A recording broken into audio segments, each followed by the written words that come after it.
udah susah hidupnya, makin dipersusah lagi deh kalau kayak gitu ceritanya ya. Sampai membuat fisik mereka semakin melemah dan akhirnya seperti zombie itu ya.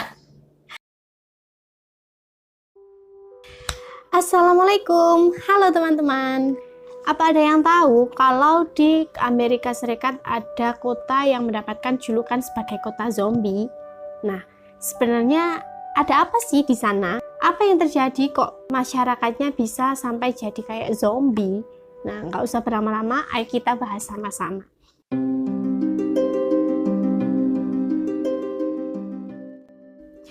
Jadi, nama kota ini adalah Philadelphia. Kota Philadelphia adalah kota terbesar di negara bagian Pennsylvania dan jadi salah satu kota terbesar ke-6 di Amerika Serikat. Selain wilayahnya yang gede, penduduk Philadelphia ini juga banyak banget dan menjadikan Philadelphia sebagai salah satu kota terpadat di Amerika Serikat. Tapi sayangnya ya, salah satu kota terbesar di Amerika ini udah lama banget mengalami masalah yang cukup pelik. Masalah yang serius banget ya. Jadi, belakangan ini banyak banget yang ngeberitain Philadelphia sebagai kota zombie. Kenapa? Gara-gara banyak penduduk di sana yang keliaran di jalan-jalan dengan kelakuan seperti zombie. Bukan berarti yang saling memakan manusia gitu, bukan ya teman-teman. Cuma gerak-geriknya ini menunjukkan seperti orang yang tidak normal dan seperti yang di film-film itu loh, kayak zombie yang berkeliaran.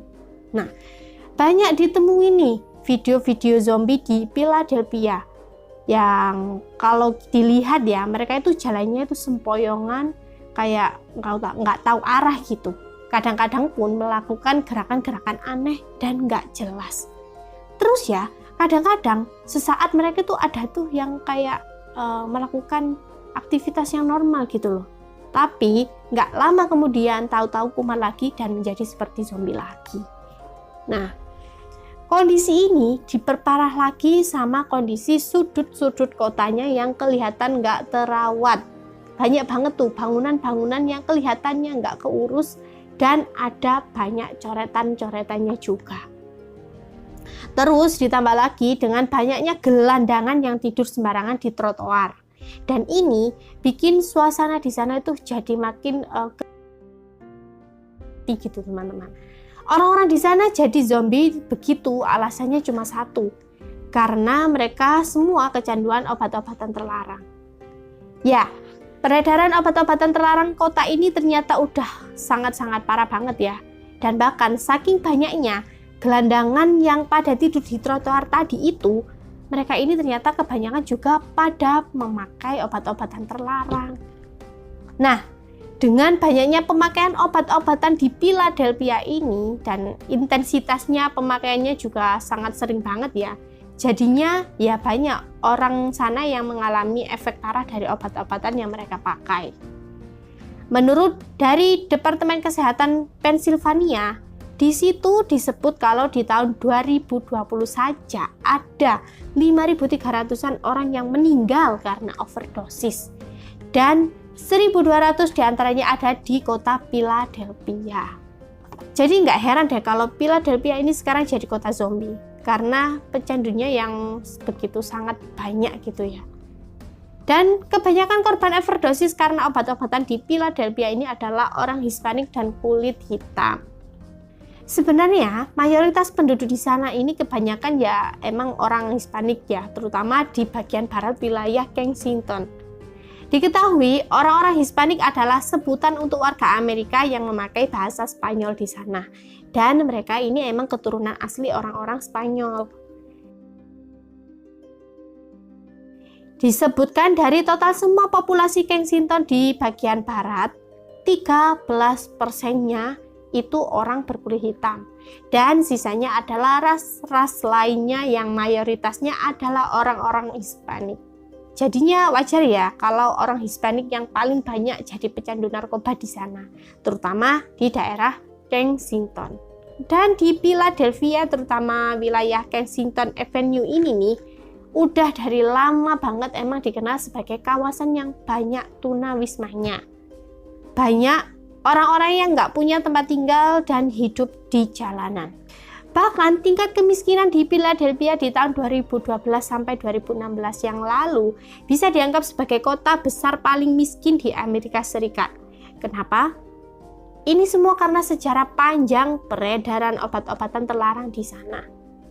Jadi ya, sejak dulu ini beberapa kawasan di Philadelphia ini emang udah jadi wilayah konsentrasi ya buat tempat tinggal orang-orang Hispanik dan kulit hitam, karena harga tempat tinggal di sana itu tergolong murah ya pada waktu itu. Akhirnya mereka semua ini pada pindah ke sana. Dengan harapan mereka ini bisa bertahan hidup dengan kebutuhan yang sangat terjangkau di sana. Ya memang karena murahnya biaya hidup di sana pada waktu itu ya, terutama di wilayah pinggiran kotanya. Tapi kenyataannya teman-teman, hidup di sana ini ternyata nggak segampang itu. Menurut historinya ya, di tahun 1960-an, efek Perang Dunia Kedua tuh ternyata masih kerasa banget di Amerika Serikat, khususnya di Philadelphia. Banyak banget orang yang jatuh miskin pasca perang dengan berbagai alasan. Dan kondisi ini membuat banyak orang yang berkulit putih ini yang sebelumnya tinggal di tengah kota dengan orang-orang Hispanik dan berkulit hitam, akhirnya memutuskan untuk pindah ke pinggiran-pinggiran kota untuk menyesuaikan kondisi ekonomi mereka yang lagi drop pada waktu itu. Jadi yang berkulit putih ya, jadi warga yang berkulit putih ini pindah tempat ya teman-teman, menyesuaikan dengan kondisi ekonomi mereka. Tapi di sini ada perbedaan. Karena orang-orang kulit putih yang merupakan ras asli Amerika, mereka pada dapat tuh jaminan pinjaman dari negara buat biaya hidup. Sedangkan mereka yang berkulit hitam dan para Hispanik, mereka nggak dapat jaminan pinjaman apa-apa. Dan akhirnya, gara-gara kebijakan ini nih, harga tempat tinggal yang meningkat di wilayah pinggiran kota dipenuhi dengan orang-orang kulit putih yang datang di sana. Karena ya mereka dapat pinjaman tadi, jadi mereka ini bisa dapat tempat tinggal di sana ya teman-teman. Sedangkan yang para Hispanik dan warga yang berkulit hitam tetap tinggal di tengah kota yang terpuruk itu. Dan akibat hal inilah terjadi rasisme di sana. Terjadilah pengelompokan golongan di pinggiran Philadelphia. Yang kulit putih bergaulnya cuma sama kulit putih aja. Juga mereka itu nggak mau tuh ada orang Hispanik atau kulit hitam yang bertempat tinggal di lingkungan mereka.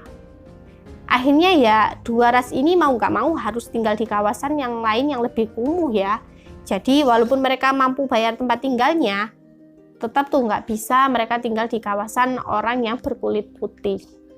Dan di tahun-tahun itulah peredaran narkoba jadi meluas dengan cepat di sana, terutama di kalangan kulit hitam dan Hispanik.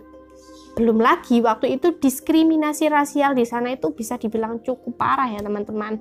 Karena orang-orang yang non kulit putih waktu itu sulit banget buat nyari pekerjaan. Dikarenakan diskriminasi dengan berbagai alasan. Jadi ya pada bingung ya mau kerja apa.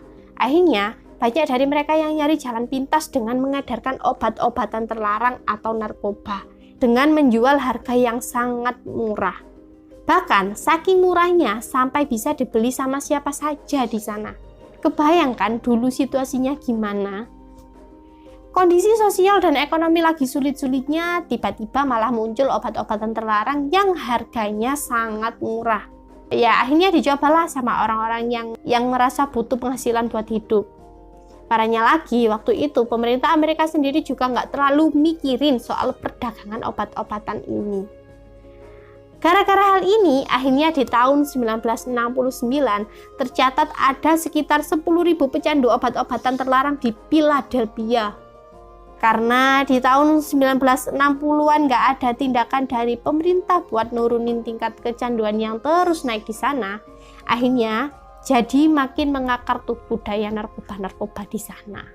Jadi ya itulah awalnya kenapa penyebaran obat-obatan terlarang di Philadelphia ini tuh bisa sampai segila itu gitu loh. Terus kondisi di Philadelphia ini jadi makin parah dengan banyaknya tunawisma di sana. Dan di tahun 2021 yang lalu ternyata sekitar 5.700 orang di sana tuh dianggap sebagai tunawisma.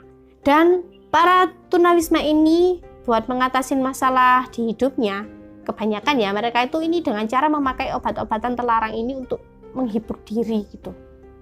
Ya mungkin karena tidak ada pilihan lain, kalaupun ada duit ya mungkin mereka memilih untuk berlibur dan menghibur diri dengan hal yang lain ya pastinya.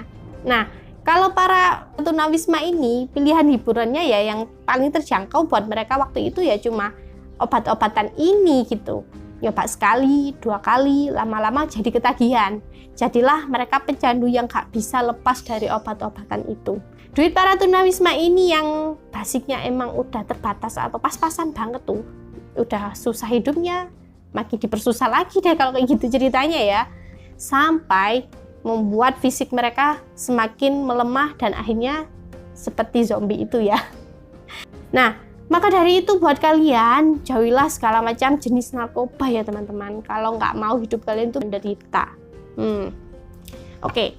Akhirnya, pemerintah di sana sekarang itu udah mulai nyari solusi buat ngurangin jumlah tunawisma dan para pecandu obat-obatan di Philadelphia. Jadi, pemerintah mulai membuat tuh lembaga-lembaga sosial untuk membantu para tunawisma dan warga-warga yang ada di sana. Untuk tunawismanya ini dibantu supaya mereka bisa punya tempat tinggal sementara, biar mereka ini nggak tinggal di trotoar atau di pinggiran jalan gitu teman-teman. Tapi sayangnya ya itu, ternyata kesadaran masyarakatnya yang masih kurang. Banyak dari mereka yang malah nggak mau dibantu. Jadinya ya di jalanan masih banyak tuh zombie-zombie yang bisa dilihat berkeliaran gitu. Dan masalah makin menumpuk karena pengedarannya juga makin banyak. Ya itu ya alasannya kenapa zombie di Philadelphia masih ada sampai sekarang. Ya, karena upaya penanggulangannya ini nggak dibarengin gitu sama kesadaran masyarakat yang ada di sana.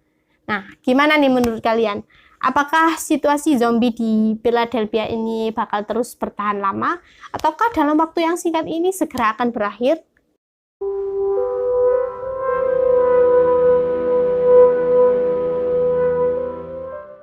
Oke, sekian dulu ya pembahasannya tentang kota zombie di Philadelphia, Amerika Serikat. Jadi emang bener ya teman-teman, simulasi zombie ini terjadi ada di dunia nyata dan tidak hanya ada di film-film orang barat gitu ya teman-teman. Oke, terima kasih ya teman-teman. Apabila ada salah kata mohon maaf and see you next video.